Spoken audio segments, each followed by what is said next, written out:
it and kind of lifting some of your cartoons as pictures on my social media. But I did write this one tweet, a question mark, and I put a actual question mark, is merely an exclamation point that is bent under the weight of so much certainty. And that was sort of the feeling I got as I read those cartoons and as I read your story, that when you look at a question mark, an actual question mark, it does look like a bent over exclamation point. And I never thought of that for some reason until I saw all of your cartoons, and I thought, this poor question mark is just bearing so much burden of all the certainty that comes with being an exclamation point. He just can't do it anymore. And that's, I wonder if that's the sort of the history of that punctuation. Well, you know what? I don't know. But I should look into that, actually, and maybe I should have for my book. But there's, I have a couple of cartoons in that book and they're a little more of the sleazy ones where the question mark and exclamation point are in bed together or whatever. And that's called, when you put a question mark and an exclamation point together, that's called an interrobang. And I didn't know that, but it's a thing. So yeah, I wonder too about the exclamation point, and some of my cartoons show that, where it's being bent, and or else the other way around, where a question mark's being straightened. And so it's an interesting question. Makes sense though. Yeah, it certainly does. And I'm glad you like the book. It means a lot to me.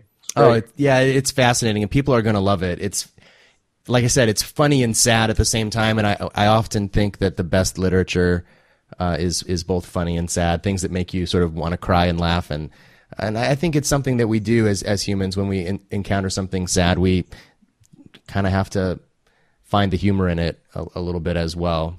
Well, don't they say that about a lot of comedians, that they struggle with depression or whatever? Right. People say that about me. They say you're kind of a happy, sad kind of guy. Yeah, I had that feeling too. I was reading and I'm like, oh, he's a kind of a melancholy like me. Like, he thinks too much about all this stuff. He just he just needs to go on vacation and not think about all this stuff for a while. That's kind of how I feel about myself. That's my wife's a good woman, man. She helps me. She's my what I call my island of reality, or my anchor. She keeps me grounded and is continually trying to get me to come back to earth and get out of my head. And so it's true, very true. So one of the things I wanted to explore with you a little bit here, you write about questions being the answer. And another way I suppose we could say that, and maybe you even said it in the book, is that, the journey is the destination. We've heard people say that, and we all, I think, have a sense that that's true, that if we spend all of our energy thinking about where we're going to get to someday, we miss, the beauty of the journey. And that questions are, I guess, one way of looking at questions is that they're a way of getting at more ideas and more answers, if you want to say it that way, but that questions are themselves the joy of the journey. And scientists would certainly say that as they're looking for more information about the natural world. Philosophers would say that as they're looking for more information about human nature and the way that we relate to each other. So questions are these beautiful things, but we also long for stability in our lives, don't we? Like, we resist change, and questions bring change into our lives. And I wonder, how do you think people can balance these competing interests? And is it mentally healthy for people to always be living in questions and feel like they don't have anywhere to stand? Well, that's the trick. And now that I've come to a place, and I don't say this in a boasting way or in a proud way or patting myself on the back or anything, but it was around 2009 or so where I came to a sudden place of peace of mind, I call it, where I just felt totally, theologically speaking, I had complete peace of mind, and it came and it's never gone. And before that, though, and I tell that story through my book, I went through incredible angst and just tortured myself, searching and questioning. And, now that I'm here where I am experiencing this peace of mind post angst, it's almost like, man, why did I waste so much time in, suffering so much and questioning so much? But then I also have to realize that maybe that was the road necessary the road I had to take to get to where I am now. It's one of those catch-22s where there's no guarantee for effort. Effort is not the answer, but without it, you won't get there. So it's kind of this strange, paradoxical life. I think it's wrong to discourage questioning. I think it's healthy to question, but always, now I would say, holding out hope that the answer is going to come in a most surprising way and an unexpected way, and the answer won't be what you would hope for. I had a seminary professor who when he would ask a question and we would go really deep, he would say, "Lift the blade," and he was kind of a metaphor about plowing, I think, and he would say, like, he was his way of saying, "You guys are going too deep. I'm talking about something much simpler than that." And yeah. I found that my sort of survival in amidst all of these gigantic metaphysical questions has come from the answers that I can have. And I've sort of jokingly said, like, I believe in my dog. And, because he's right here.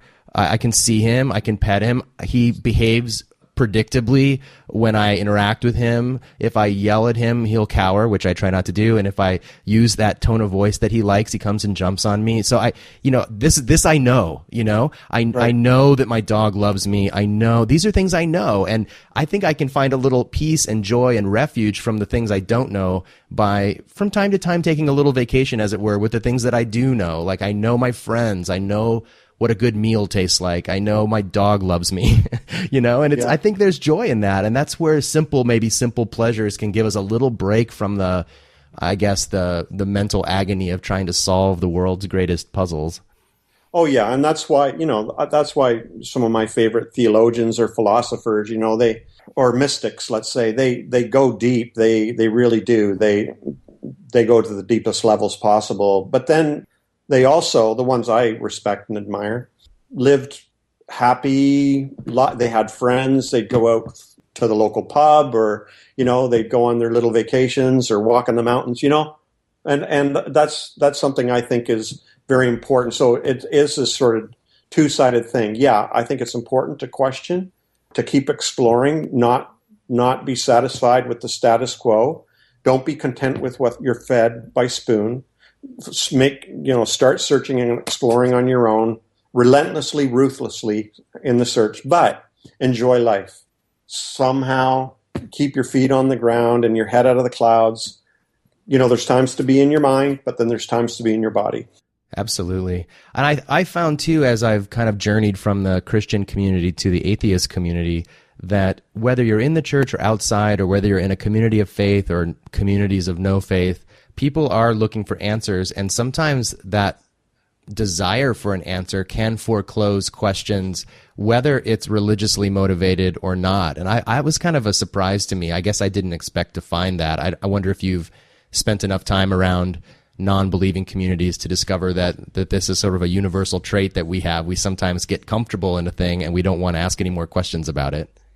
Well, yeah, no, that's absolutely true. That's why in my book, I share my sort of experience or insight that we're all the same. I feel we're all united and connected on a very deep level, and that each one of us are just sort of a different ripple on the surface, but deep down we share the same current, and that our beliefs or our non-beliefs or whatever are just like, we're all experiencing the same thing, but each one of us has our own paradigm or worldview through which we edit or filter our experiences. And then our language, our individual languages, the way we speak, is our own individual way of articulating or trying to explain this universal thing that we're experiencing. So in I claim that we're all connected, we're all experiencing the same thing, but that our different religions, philosophies, ideas, beliefs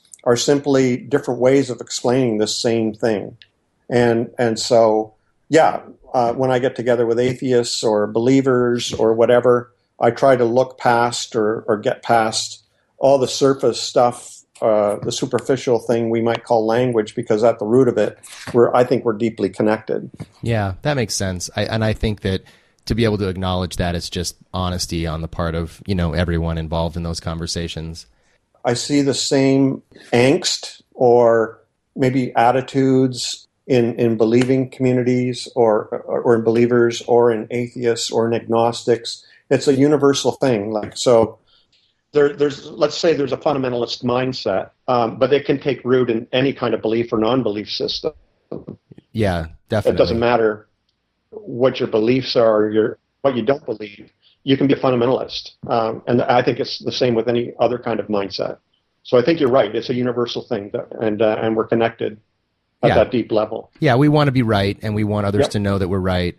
And it takes a great deal of humility to continually maintain that we don't know everything about everything. I want to shift a little bit and talk about your personal experience of losing your career as a pastor. And maybe you don't even think of it as losing your career because maybe you're sort of still doing it, but that formal career that you had as a pastor. And you talk actually throughout the book about the losses that have been associated with you asking forbidden questions.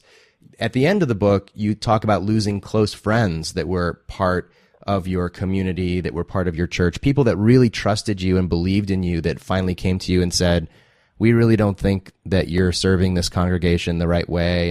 And beyond that, they sort of cut themselves off from you after that as well, didn't they? Yes.